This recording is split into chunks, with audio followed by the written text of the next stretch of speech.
तो आज हम चैप्टर 1 हिंदी का 9th क्लास का आज हम पढ़ेंगे। अगर आपने कहानी नहीं पढ़ा है तो पढ़ लीजिए। आज हम प्रश्न अभ्यास को कराएंगे। जाके पहले कहानी पढ़ लीजिए, फिर आपको समझ में आएगा। तो हमारा पहला क्वेश्चन क्या कहता है, लेखक ने ऐसा क्यों कहा है कि कहानी लिखने योग्य प्रतिभा भी मुझ में नहीं है, जबकि यह कहानी सर्वश्रेष्ठ कहानियों में से एक है। क्या है? सर्वश्रेष्ठ कहानियों में से एक है। उत्तर क्या है?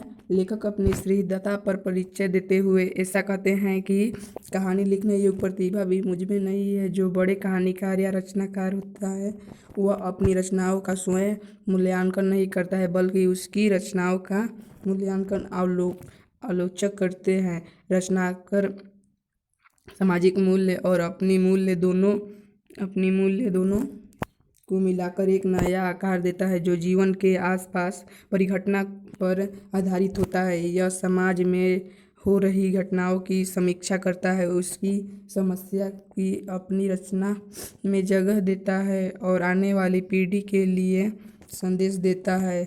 समाज मृदुपता को उजागर कर फिर दोबारा ऐसी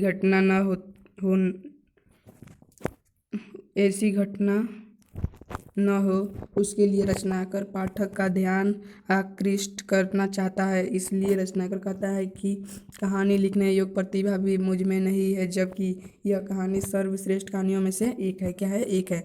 यह भारतीय समाज में ही व्याप्त बुराई को प्रति सचेत करने वाली कहानी है। क्या है? बुराई के प्रति सचेत करने वाली कहानी। हमारा दूसरा क्वेश्चन क्या कहता है, लेखक ने लड़की का नाम भगजोगनी क्यों रखा? वो दूसरा भी नाम रख सकते थे। भगजोगनी का आप अर्थ समझते हैं? भगजोगनी मतलब जो बरती है ना गर्मी के दिनों में, वो भगजोगनी। भगजोगनी एक प्रकार की कीट पतंग है, मैंने बताया अभी। अपनी प्रकाश उत्पन्न करता है। जब कभी अंधेरा भी होता है तो वह आसपास की परिवेश को अपनी क्षमता के अनुसार प्रकाशित कर देता है। भगजोगनी अभागिन तो थी, लेकिन सुंदरता में वह अंधेरे घर की दीपक थी। वह इतनी सुंदर थी, लेकिन उसके बाल उल ठीक नहीं थे। आज तक लेखक ने वैसी सुंदर लड़की नहीं देखी थी। अगर एक बार नहा लेती, सिर पर तेल रख लेती तो बहुत सुंदर हो जाती। इसी कारण लेखक ने मुंशी जी का लड़की का नाम रखा भगजोगनी। क्या नाम रखा? भगजोगनी। मुंशी जी के बड़े भाई क्या थे? तो आप कहिएगा दरोगा पुलिस। तो हमारा उत्तर हो जाएगा, ये इतना बड़ा उत्तर नहीं देना है, हम लिख देंगे सीधे दरोगा पुलिस। मुंशी जी के बड़े भाई क्या थे? दरोगा पुलिस, हम लिख देंगे। अगला क्वेश्चन क्या कहता है, दरोगा जी की तरक्की रुकने की क्या वजह थी? उनके पास एक घोड़ी थी, मैं समझा देता हूँ। और वह दरोगा जी किसी अंग्रेज को नहीं बेचते थे। अंग्रेज रट लगाए रहते थे कि यह घोड़ी मुझे दे दो, मैं तुम्हें बहुत पैसा दूंगा, तो फिर भी नहीं बेचते थे। दरोगा जी की तरक्की रुकने की मूल वजह थी उनकी घोड़ी का प्रेम। दरोगा जी के पास एक घोड़ी थी। घोड़ी ऐसी कान काटती तुर्की घोड़ों, यूँ कहे कि बारूद की पुड़िया थी। तुर्की वाले क्या कहते थे? यह बारूद की पुड़िया है। इतनी अच्छी घोड़ी पर कुछ बड़े अंग्रेज अफसरों दांत गड़ाए रहते थे, रट लगाए रहते थे, मुझे बेच दीजिए, मैं तो आपको ज़्यादा पैसा दूंगा। लेकिन दरोगा जी ने शौकीनी मिजाज ठहरे।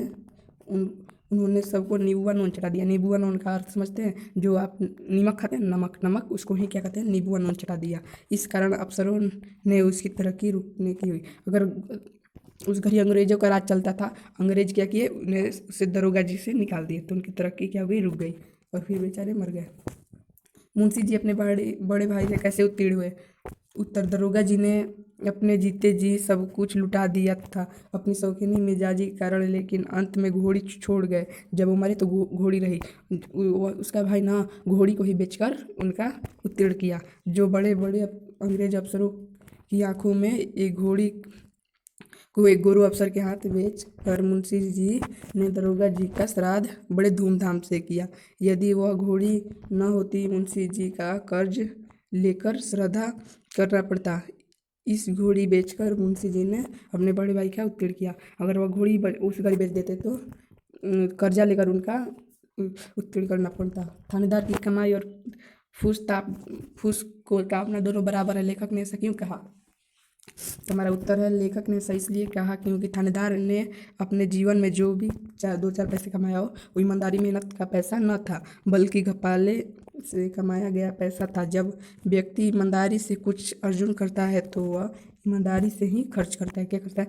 आप मान लीजिए कुछ पैसा कमा रहे हैं और आपको बहुत मेहनत लगा, तो आप उसे ध्यान से खर्च करेंगे।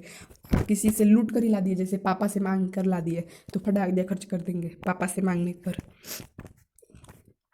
ईमानदारी से अर्जुन करता है तो वह ईमानदारी से ही खर्च करता है। अर्जुन का अर्थ समझते हैं, मतलब लेता है ईमानदारी से पैसा। कहते हैं कि मेहनत इंसान को पैसा की कीमत सिखलाता है। यह थानेदार यदि मेहनत की कमाई होती तो सोच समझ कर खर्च की जाती। इसलिए लेखक ने ऐसा कहा है कि थानेदार की कमाई और फूस के ताप डालना दोनों बराबर है। मेरी लेखनी में इतना जोर नहीं है, लेखक ने ऐसा क्यों कहा? 7वां प्रश्न हमारा क्या कहता है, मेरी लेखनी में इतना जोर नहीं है, लेखक ने ऐसा क्यों कहा? लेखक ने ऐसा इसलिए कहा है क्योंकि एक तरफ कहानी की नायिका भोगजोगिनी की अनोखी सुंदरता और दूसरी तरफ उसकी दर्दनाक गरीबी, जिस पर तिलक दहेज का जमना, इस दृढ़ स्थिति में उसका विवाह होना कठिन दिखाई पड़ता था। उसकी गरीबी के भयावह चित्र लेखक के हृदय की व्यथित कर देते था। इसलिए लेखक कहता है कि मेरी लेखनी में इतना जोर नहीं कि सच्ची घटना को प्रभावशाली बनाने के लिए भड़कीली भाषा का प्रयोग कर सकूं। जैसे कि आप यह समझिए, लेखक जो है ना, उनके लेखनी में इतना जोर नहीं कि उसको न्याय मिल सके, मतलब उसको कुछ सहायता कर सके, दूसरे से करवा सके लिख कर। हमारा 8वां प्रश्न क्या था, भोगजोगिनी का सौंदर्य क्यों नहीं खिल सका? भोगजोगिनी की सुंदरता में अंधेरे घर की दीपक थी। लेखक आज तक वैसी लड़की सुंदर नहीं देखे, लेकिन दरिद्रा दावनी के सामने सुंदरता सुकुमारी कब तक जिंदा रह सकती है? भोगजोगिनी की अथाह गरीबी भला सौंदर्य को कैसे खिलने देती? यह दाना दाना के लिए मेहनताज थी। कपड़े के नाम पर एक टुकड़ा जो बड़ी मुश्किल से लज्जा तक ढक पाता था। बाल तो तेल के बिना जूड़े का घर और घोंसले खो गया था, उसका बार क्या हो गया था? घोंसले की तरफ। बिन माँ गरीबी बेटी सौंदर्य भला कैसे खिले जब अन्य ही नसीब हो तो। हमारा अगला क्वेश्चन है, मुंशी जी गल फांसी लगाकर क्यों मरना चाहते थे?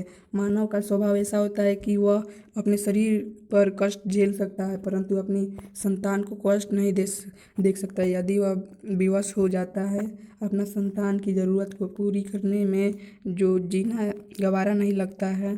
किस दिन भोगजोगिनी दिन भर गांव में घूमने के बाद भी कुछ खाने को नहीं जुटा पाती है और अपने पिता मुंशी जी से धीमी आवाज़ में कहती है, बाबूजी भूख लगी है, कुछ तो खाने को दे दो।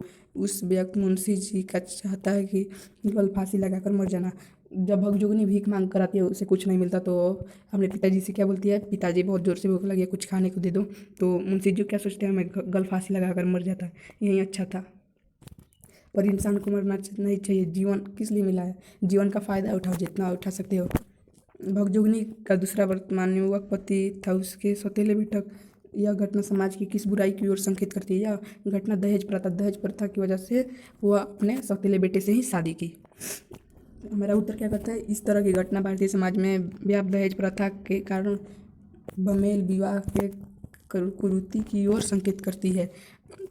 बमेल विवाह के उत्पन्न स्थिति में इस तरह दंश नारी की झेलना पड़ता है। यह सब गरीब या फिजूल खर्ची से उत्पन्न समस्या है। अगला क्या कहते हैं, आशय स्पष्ट कीजिए। और दूसरा क्वेश्चन है, वीडियो कैसा लगा कमेंट में बताइए और लाइक सब्सक्राइब कर दीजिए। आप लोग लाइक सब्सक्राइब नहीं करते, हमें पता है कि कितनी मेहनत लगती है वीडियो बनाने में।